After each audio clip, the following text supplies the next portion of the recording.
Hi guys. तो आतिश और मिर्ज़ान का रोमांस चल रहा होता है तो वो देखते हैं कि कोई आया है उनके घर पे। तो मिर्ज़ान जल्दी से उससे पूछती है कि कौन आया घर पे। तो वो बोलते हैं कि हम पता लगा लेंगे। और यहाँ पर हमारा जमाल देखो भाई, कूल लग रहा है। अब वो मज़ा आ रहा है, हैंडसम तो लग रहा है ये। फिर उसके बाद ना हज़ार के सारे लोग ऐसे बाहर आते हैं और जमाल वहीं पर खड़ा ऐसे देख रहा होता है कि ये क्या, ये शॉकिंग एंट्री कैसे। और तभी मतलब जो हज़ार है वहाँ पर खड़ा हो जाता है। तो वो बोलता है, जमाल बोलता है कि wow what a surprising entry. तो वहाँ पर इलुल भी आ जाती है और इलुल भी देखने लगती है। तो हज़ार ना इलुल की तरफ देख रहा होता है। तो जो जमाल है वो देखता है कि वो मतलब इलुल की तरफ देख रहा है और अभी भी उसकी निगाहें इलुल की तरफ ही होती है, हट ही नहीं रही होती। और तभी वो देखता है कि आतिश और मिर्ज़ाना दूर से आ रहे होते हैं। आतिश और जमाल भी उसकी तरफ देख रहे होते हैं, इलुल की तरफ। तो इलुल उसे बताती है कि मेरी तरफ ऐसे मत देखो, इस बार मैंने नहीं इसको बुलाया, ये खुद ब खुद ही आ गया। बेइज्जती होगी हज़ार तेरी। फिर ना हज़ार वहीं पर खड़ा होता है। तो आतिश उसे पूछता है कि तुम यहाँ पर क्या कर रहे हो, हाँ क्या करने आए हो यहाँ पर।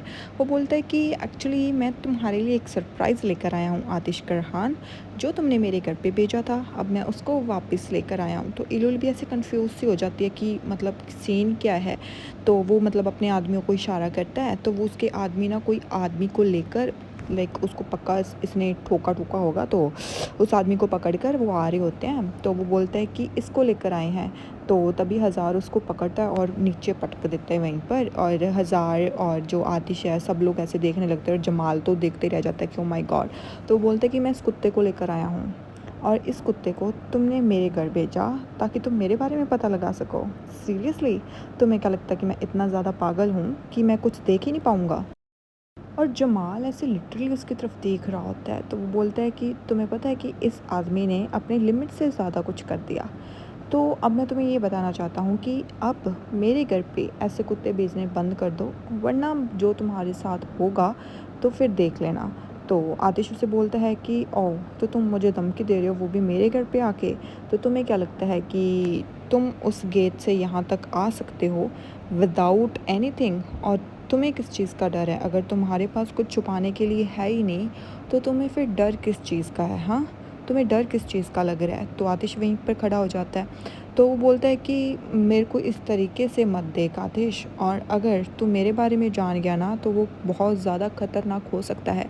तो फिर मत देख, मत पता कर। तो वो बोलता है कि कोई बात नहीं, जो भी होगा मैं बर्दाश्त कर लूँगा, जो भी आएगा कोई बात नहीं, मैं बर्दाश्त सब कुछ कर लूँगा। यार बेसिकली मेरे को नहीं पता लग रहा कि क्या सीन है इनका। अब मेरे को इतना पता है कि ये मतलब जो भी रिवेंज ये लेने आएगा ना, ये बिल्कुल बिल्कुल बिल्कुल बेसलेस है। बिकॉज़ इसके फादर ने जो भी कुछ किया तो उसमें आतिश का क्या रोल है भाई, इसमें आतिश को क्यों कुछ करने आ गया। और इलुल के साथ उसका रोमांस चल पड़ेगा और फिर इलुल को मतलब ये उसके अगेंस्ट करेगा, ये सारा कुछ होता रहेगा ड्रामा। फिर उसके बाद ना सब लोग वहाँ पर आ जाते हैं। तो सब लोग मतलब ऐसे देखने लगते हैं इलुल की तरफ, और आतिश भी इलुल की तरफ ऐसे देखने लगता है। सो कुछ टाइम इलुल भी उसको ऐसे देखती है तो वो कुछ नहीं बोलती, वो वहाँ से चली जाती है। फिर ना मिर्ज़ान मतलब लिटरली उससे पूछती है आतिश से कि क्या तुमने सच में उसके ऊपर कुछ आदमी भेजे थे क्या। वो बोलता है कि ऑफ़ कोर्स मैंने भेजे थे।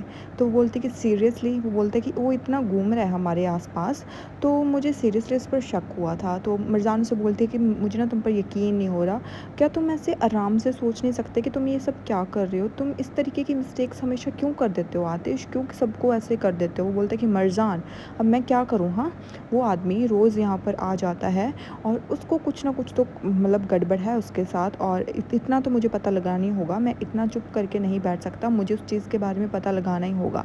तो फिर उसके बाद सीन शिफ्ट हो जाता है। आतिश रूम में आता है और बोलता है कि ये कैसे हो सकता है, वो बंदा हमेशा हमारे घर पे आ जाता है, सिक्योरिटी कुछ करती नहीं है। भाई तुम्हारी सिक्योरिटी किसी काम की नहीं है, वो बंदा हमेशा तुम्हारे घर पे आ जाता है, तुम्हारी सिक्योरिटी कुछ करती नहीं है।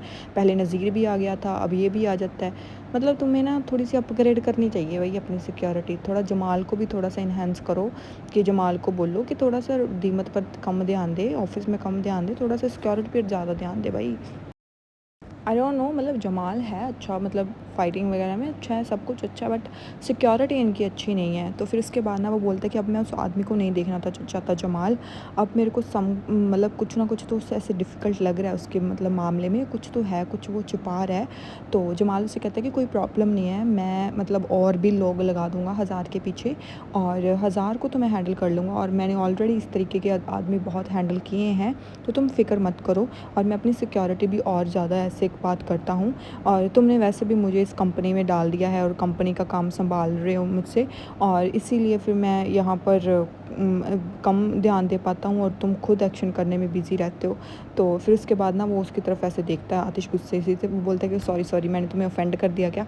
तो फिर उसके बाद ना वो जमाल बोलता है आतिश को कि जाओ, तुम मरजान ने तुम्हारे लिए डिनर प्रिपेयर किया है, तो अपना मूड ना बस उस 1000 के लिए प्लीज़ मत ख़राब करो, ये अपना गुस्सा ना कल के लिए रख लो, आज तुम जाओ मरजान के साथ, you need to spend some time. तो जो वो कहता है कि हाँ हाँ सही बोल रही हो जमाल, मुझे ऐसे करना चाहिए, मरजान ने आज बहुत कुछ किया है और उसके साथ हुआ भी बहुत कुछ है आज, और इसलिए मेरे को ऐसे लगता है कि मेरे को थोड़ा मरजान के साथ टाइम स्पेंड करना चाहिए ताकि उसके दुख दर्द थोड़े कम हों। भाई तू थोड़ा सा इलूल के साथ भी टाइम स्पेंड कर ले प्लीज़। फिर जैसे आतिश वहाँ पर जाता है तो ये बेबी अपने बेबी देखने लग जाता है, मतलब ये लोग अपने बेबीज़ में ही बिज़ी हैं, और सबसे बड़ा बेबी हज़ार इलुल बेबी को ले जाएगा और ये कुछ नहीं कर सकेंगे, ये अपने बेबी में ही बिज़ी रह जाएंगे। फिर इसके बाद ना हम देखते हैं जो हज़ार है वो अब्दू के साथ बैठा होता है कि आज तो हमने आतिश को मज़ा चखा दिया। मुझे लगता है कि उसके पास ना अभी भी अच्छा इनफ नहीं है, उसको क्या लगता है कि मैं उसको हरा नहीं सकता। नहीं नहीं नहीं, जब तक उसको मैं हरा नहीं देता ना अब्दू, तब तक मैं चैन की सांस नहीं ले सकता, मुझे कुछ ना कुछ तो करना ही चाहिए। तभी ना हज़ार को इलुल की कॉल आ रही होती है, तो फिर वो बोलता है कि पहले इलुल हम तुम्हारे साथ स्टार्ट करेंगे, फिर हम तुम्हारे ब्रदर के साथ स्टार्ट करेंगे। तो आई थिंक मेरे को ऐसा लगता है कि इलुल को यूज़ करेगा आतिश के ख़िलाफ़। तो फिर उसके बाद जो अब्दू है वो भी बोलता है कि हाँ हाँ भाई आप सही कह रहे हो, इसको यूज़ करते हैं, अगर तूने इलुल को यूज़ किया ना तो हिसाब लगा लेना अपना। तो फिर इलुल उसको कॉल करती है तो वो पिक नहीं करता, तो फिर इलुल बोलती है कि ये मतलब बात क्या है, हाँ वैसे तो ये मुझे हमेशा कॉल करता रहता है और अब ये मेरे मतलब फ़ोन का आंसर नहीं दे रहा, ये कैसे हो सकता है। तो इलुल फिर से कॉल मिलाती है, तो वो फिर से उसको कॉल करती है हज़ार को, तो हज़ार फिर से ऐसे कॉल नहीं उठाता, तो इलुल को ऐसे हो जाता है कि ये है क्या, अब ये मेरे को सच में गुस्सा दिला रहा है, भाई ये मेरा फ़ोन क्यों नहीं उठा रहा। इस तरीके से वो बात करने लगती है, तो अब उसको ऐसे लग रहा है कि वो मेरा आंसर करे, भाई तू है कौन, उसकी लगती क्या है वो जो तेरा आंसर करे, तू भी मत किया कर उसका फ़ोन को ब्लॉक कर देना उसको। पता नहीं क्या चल रहा है इन लोगों का। फिर उसके बाद जो काली बिल्ली है ना वो बुरी बिल्ली के पास जाती है, तो वो बुरी बिल्ली को बोलती है कि तुमने हज़ार को क्या बताया। तो बुरी बिल्ली बोलती है कि मैंने तो कुछ भी नहीं बताया।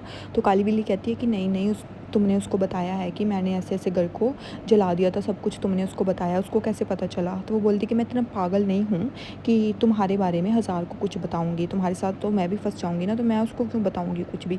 तो वो सोचने लगती है, तो वो बोलती है कि मतलब मेरे को ऐसे लग रहा है कि ये हज़ार को ना आतिश के साथ कोई ना कोई तो प्रॉब्लम है, पर वो इलुल में इतना ज़्यादा इंटरेस्टेड क्यों है। तो वो बोलती है कि मेरे को क्या पता होगा क्यों इंटरेस्टेड है, ये काम तुम पता करवाओ ना, मैं कौन सा यहाँ पर साइकेट्रिस्ट हूँ जो मैं सबकी ऐसे प्रॉब्लम्स सोचती रहूँ, और तुम्हारी प्रॉब्लम मुझे क्यों कंसर्न करेगी, भाई तुम लोग सोचो। तो वो बोलती कि तुम अपने आप को सोच समझती क्या हो सालिहा, ये बुरी बिल्ली समझती है अपने आप को। तो वो बोलती कि अपना ना जो ये नाटक कर रही हो ना अपने पास ही रखो।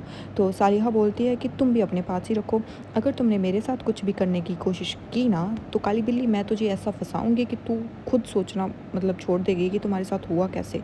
अगर तूने मुझे क्रॉस करने की कोशिश की तो मैं तुम्हें क्रॉस कर दूँगी, अगर तुम मेरी साइड में हो मैं तुम्हारी साइड पर हूँ।